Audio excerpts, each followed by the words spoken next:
Welcome back to the Theory of Motivation. I'm Dr. Edge Butterfield, talking to you about content theories of motivation. This is our fifth video of the series, and if you have not watched the first introduction video, I strongly recommend you to do so, as it puts the whole subject of motivation into context.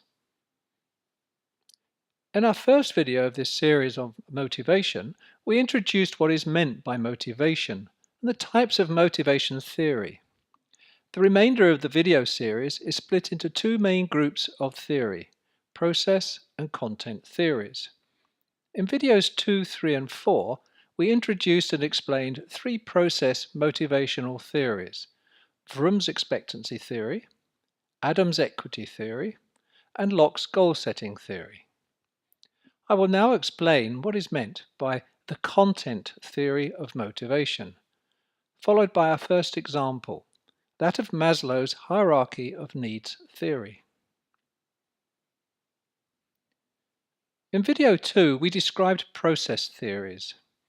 Process theories are more concerned with how behavior is initiated, directed, and sustained. Process theories place emphasis on the actual process of motivation, whereas content theories place emphasis on the nature of needs and what motivates.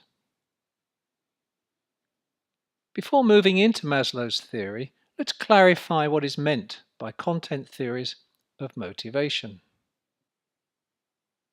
In general, content theories regard motivation as the product of internal drives that compel an individual to act or move, hence motivate, toward the satisfaction of individual needs. In a historical perspective, content theories tend to be the earliest theories of motivation, or later modifications of early theories. Within the work environment, they have had the greatest impact on management practice and policy, whilst with academic circles they are probably the least accepted. Content theories are also called needs theories, because they are generally associated with a view that concentrates on the importance of determining what motivates us. In other words, they try to identify what our needs are and relate motivation to the fulfilling of these needs. In this next series of videos, we will explain 5 content theories: Maslow's hierarchy of needs theory, McGregor's theory X and theory Y, Alderfer's ERG theory, McClelland's need theory, and Hertzberg's two-factor theory. Let's get straight into Maslow's hierarchy of needs theory. Originally published in 1943, Maslow's basic principle was that people are wanting beings. They always want more, and what they want depends on what they already have. He suggests that human needs are arranged in a series of levels, a hierarchy of importance, starting at the lower level and working towards the top.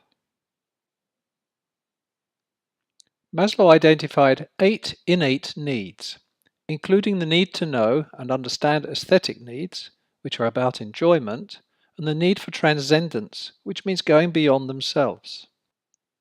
However, the hierarchy is usually shown as ranging through 5 levels, from the lowest level, physiological needs, through safety needs, love needs, and esteem needs, to the need for self-actualization at the highest level. Important to the hierarchy of needs theory is that Maslow felt that unfulfilled needs lower in the ladder would inhibit the person from climbing to the next step. For example, if the physiological need were not met, then it would be difficult to move to the level of safety and security. The same logic applying for each level of progress up the hierarchy. The pyramid of needs is divided into 2 main categories: deficiency needs, physiological and safety, and growth needs, belonging, self-esteem, and self-actualization. Maslow's theory is based on the assumption that if the deficiency needs aren't satisfied, the person will feel the deficit, and this will stop or slow down his or her development.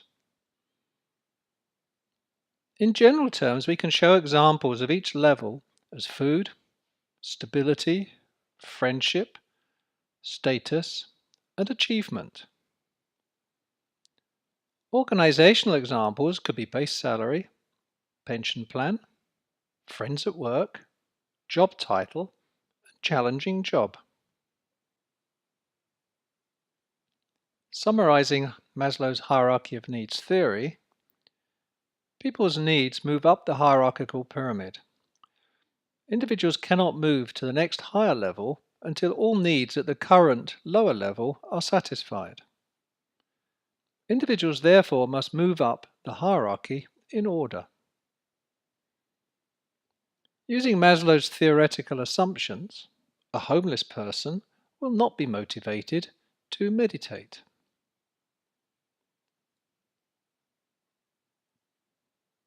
Unsurprisingly, there are critics of Maslow's theory.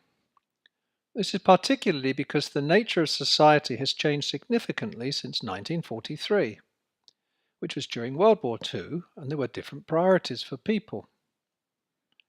They argue that the theory does not take into account the factor or factors that actually motivate people sufficiently.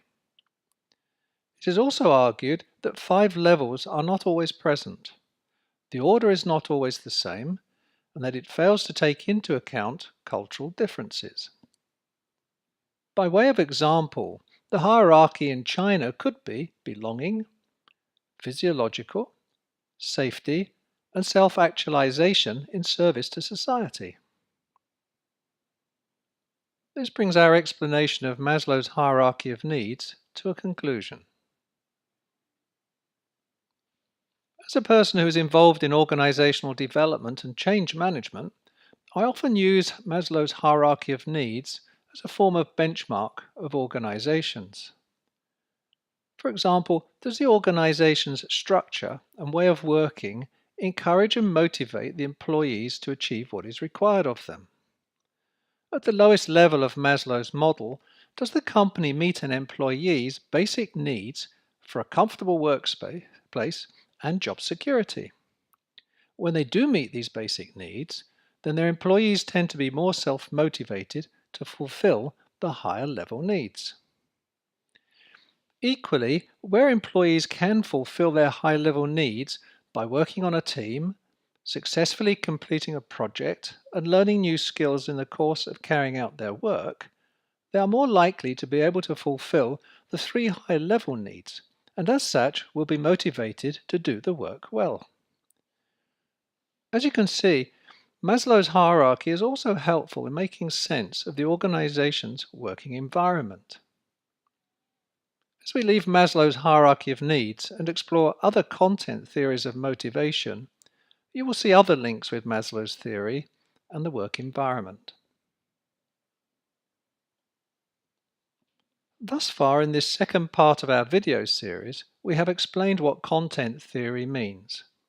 We introduced 5 content theories: Maslow's hierarchy of needs theory, McGregor's theory X and theory Y, Alderfer's ERG theory, McClelland's need theory, and Hertzberg's 2-factor theory.